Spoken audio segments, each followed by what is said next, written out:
Hey, what is up everyone? Welcome back to another review, and today I'm taking a look at another high-grade Build Divers Aura kit, and this right here is the Mobile Doll May. And if you're thinking this is going to be something like what we've seen before with the other mobile doll, that was Sarah, Diver Nami, etc., well, this is actually more of a surprise than I expected. Anyway, as usual, this video right here would not be possible without those absolutely awesome people over at Hobbylink Japan, so if you do want a mobile doll mail of your own or for any of your Gunpla wants and needs, there is a link down there in the description. Now let's get on to the review. So that right there is exactly what we'll get when we snap the high-grade mobile doll May together with a little bit of extra panel lining on there. I will also mention I did not use any of the stickers, just so you can see what the color accuracy is like out of the box, and as usual, just one snip off the runners so you can check out those nubs. And on the whole, I have to say, this is definitely impressive. It is better than I thought it would be, and I had a fairly high expectation for this after the awesome kits that were the Diver Nami, as well as the Ayame and, oh yeah, Kimara's-chan, aka Mobile Doll Sarah. So before I mention anything else about this model kit, I might as well mention the most glaring aspect about this, and that is the color accuracy. It's not the worst. I actually like the way this looks right here. The kind of weighting of the color is quite nice, dark down bottom, and it lightens as it goes up towards the top. But as you can see right here with the sticker sheet, she is missing a lot of the green, and only the green thankfully. And well, yeah, those eyes as well, but they're more for the real face, not for the mobile doll face right here. But we do have this different pair of stickers for the eyes as well, if you want to use them. So right there on the box is a bit of an example of what she would look like if she was fully color accurate, which would be the green down there on the legs, as well as up on the neck section right here. But for the most part,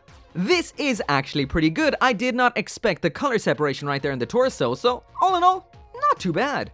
As well as this sticker sheet right here, which I did mention already, which isn't quite as bad as what we saw quite recently with Asuna, we do have a set of water slides as well. I will try out a couple of these later on when we look at the real version of May right here, but it is cool to get water slides in a high-grade kit. Pretty cool. Anyway, before we get on to some comparisons, etc., there's a full 360-degree spin so you can see every little detail of this kit.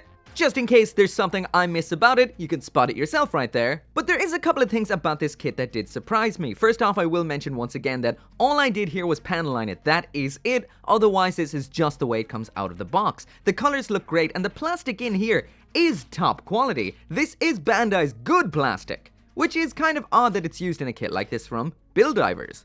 And what I mean by good plastic is, it almost has a matte finish in some areas, a gloss finish in other areas. Even for a dark plastic, this doesn't nub up at all. Once again, this is just one snip with the God Hand nippers, nothing else. No cleanup whatsoever, so it is quite impressive. And the build of this is nothing like what we saw with the other kits. So all in all, this is a completely different beast than what we've seen before. So speaking of what came before in order of release, we had the Diver Nami, the Mobile Doll Sarah, as well as Ayame. These are all the kits that came from Gundam Build Divers, so I will mention, just in case you missed the videos way back when, that these are much better kits than what came out from Gundam Build Fighters. And about those, I'd say do not touch with a 50-foot pole. They're horrible, horrible, awful things. These are actually nice kits. However, all of the other kits that came from Gundam Build Divers, that is Diver Nami right here, Mobile Doll Sarah, and Ayame, all of those are based on the same joints and the same frame. The same sort of thing that would have been used in the Figurized Asuna, which I looked at last week. But this right here does not reuse those parts. This kit has actually been designed from the ground up, which blows my mind. You think they would just use these? But they didn't. I mean, actually, just from a quick look, you can see they're not the same at all. All of these have that kind of little bit of a line through their lower legs there where it's separated basically because she's got some boots. As you can see, she does not have that at all. She's separated at the upper knee in a kind of slightly different way. These kits also all have the same shoulder joint, which is kind of like a cup kind of thing, like you can see right there. That probably has a technical term that I totally don't know. If you do, let me know in the comments. Whereas the shoulder joints in May right here, these are part of the inner frame section. They don't move around at all, and it gives a more solid and, well, a little bit more limited of a build. So basically, if you want solid with a little bit less in the lines of articulation, then this might be what you'd be looking for. In general, the plastic feels a little bit better than what we saw as well. So on the whole, it's definitely an evolution of these kits. Now back in the bag until you're needed again. So once again, like I mentioned, this has been designed from the ground up. Each runner says Mobile Doll May, Bandai Spirits 2019, and the only one that is different is this one right here, which is the super fluorescent green effect parts. This is actually from 2013's Gundam F91. But anyway, on to the accessories. So now moving on to the accessories, and there is the Mobile Doll May with absolutely everything that she comes with. So in here we get a full stand. This is that runnerless stand that we see with a lot of these kits. Next up then we've got an alternate head. This is for the real mode. We've got one of the extra faceplates already on that. And with these two, that is a total of 3. I left the eyes out of one of them, so you can see there that the eyes are a separate piece of white plastic, not like that Asuna we just saw, which had the eyes kind of just molded into the face. These, they are separate, will make them easier to paint. In here we have a set of alternate holding hands, as well as the standard widespread hands that we saw already. And as for weapons, we've got a pair of beam handguns, and the beam sabers and shield from the Gundam F91. Once again, these things really glow. I don't even have a black light, and these things are going nuts already. These are pretty sweet. So the first thing we have in here is this stand. Once again, it's that standard runnerless stand. That means it doesn't have a runner, it just is all attached to itself. You just pop it apart, snap it together like this. It does have a bit of an extension section right here, making it longer than usual. And to use this, it just attaches into the hole up here in the backpack, just like that right there. So as for the choice between heads that we have in here, we've got this standard mobile doll head, which looks just like this, and the other more realistic May face right there. Of course, right now it's looking a bit on the creepy side. So let's throw a couple of the water slides on to see what they look like. On one of the other heads, I will use the stickers just for comparison's sake. So let's check them out. So whoop, there we go. So I tried 3 different methods here. None of them necessarily worked out per se. The first ride here was just the stickers. Oddly enough, the eyebrows are attached to the eyes, so it looks like she's got some weird makeup on. The second one then, I just tried panel lining everything, and somehow I screwed up the eyebrow on both of these, the left eyebrow. I'm assuming the hair will cover that, so it's not big of a deal. And this one over here, I used the water slides, and I don't know what the dealio with water slides is these days, or at least with these Bandai girl kits, but they just don't seem to want to stick or recess into place, so maybe you need some mark setter, softer, etc. But with just water, it's a bit of, well, bit of a pain in the butt. But anyway, taking a look at them one by one, first off right here is the sticker variant. So you don't really notice the eyebrow stickeriness so much here. It's definitely not the best option, but that's what it looks like. And finally, there it is with the water slides. I will mention there are 2 different types of water slides in here. These are the ones which include the eyelashes. So as you can see, eyelashes up here, no eyelashes down here, and more than likely the ones without the eyelashes would sit a little bit better. But either way, this is definitely the best looking option, but I would recommend maybe some setter and softer to make sure that they actually stick and adhere where you want them to go. But anyway, that is enough of that head. Back to the cool robot one. So next up in here and onto the weapons is the beam handguns. We've got 2 of these. They're a very simple design, just made of 3 different segments of plastic. We've got a non-reflective sticker in there for the sight. These have a hole in either side, which is your standard 3mm hole, and these can fold up just like that for storage. So there is a quick example of what it will look like held in one of the holding hands. Once again, a very simple design, and we can also store them away down here on the sides of the legs when they're not in use. Something like that right there. Definitely the most impressive aspect about this kit are the beams. That goes for the beam shield and the beam sabers here, because these really do react extremely well to blue or UV light. Once again, I don't have any UV lamp or anything like that, but as you can see, just in front of blue LED light, these do really pop off. These look incredible. I'll turn the lights down a little bit more so you can get a better look. So there you go, as you can see, that is almost nuclear looking. That is pretty awesome. So that is the shield.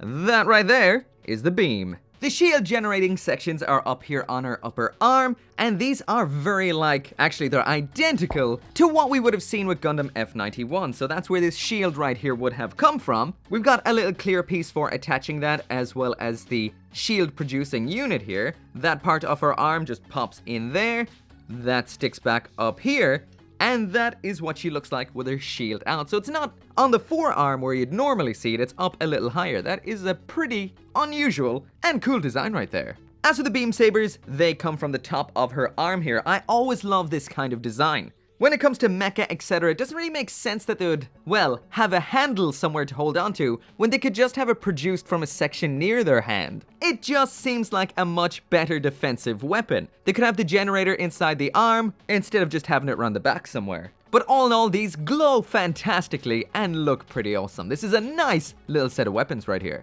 So now moving on to the build and the articulation, and with this kit, Bandai have definitely prioritize the build over the articulation. The articulation is still great, but this thing is as solid as a rock. Out of all of these Gundam Girl kits, there goes the head. But out of all of these Gundam Girl kits, this is definitely the most solid, besides that neck. But honestly, I think I just didn't have it attached on right after taking it off the last time. That seems, sturdy enough. So as usual, we're going to be working from the head down. We've got some spins right here on her pigtails. That goes for both of those. So that is the whole range of motion right there. No giggity giggity giggity goo here because it is just a simple ball joint. So that's up, down, left, right, all the way around, and that little, well actually that's a decent side-to-side pivot right there. So this time around inside of the shoulder, it's just a standard ball joint. That's all that's here.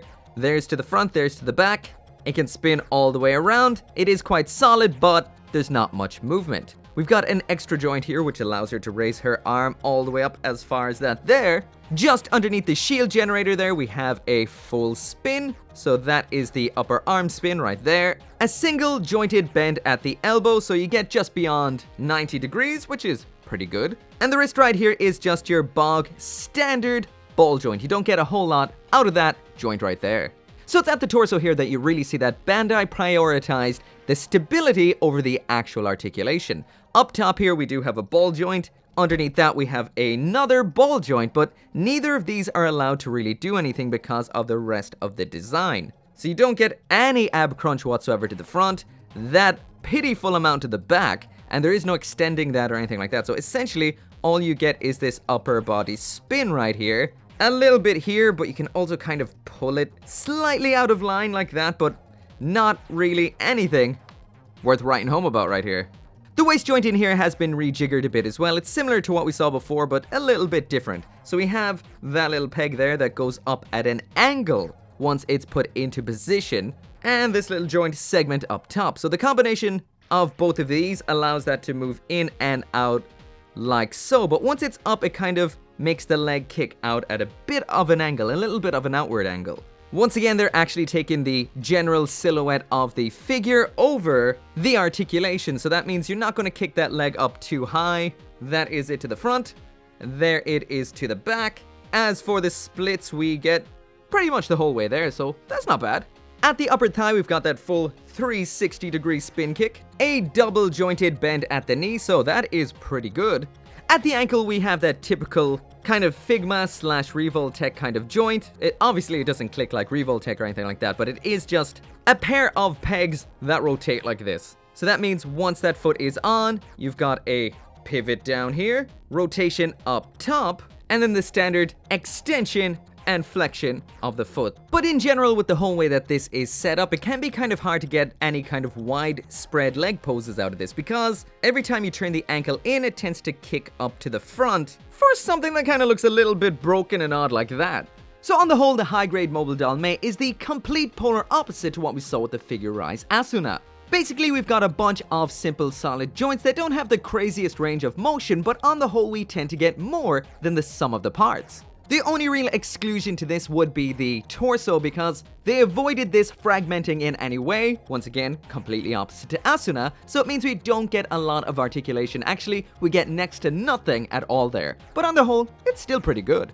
So that right there is it for the review of the high-grade mobile doll Mei. And all I can say is, compared to the original Build Divers girl, which was Diver Nami, this is a completely different beast. It has been built from the ground up, and it seems to favor the general look and stability over articulation. So if that's what you're looking for, this is definitely a kit that you would want. Also on top of that, the plastics are awesome on this. The color separation in general is great, besides some green parts, but in general, it's great. The detailing on this is great. There's a ton of options in the box, and the best aspect is the plastic is extremely premium. It's got a matte finish, and it leaves next to no marks when cleaning it up. So for me, I think this is still gold tier, just like Diver Nami was, just for a whole different paradigm of reasons.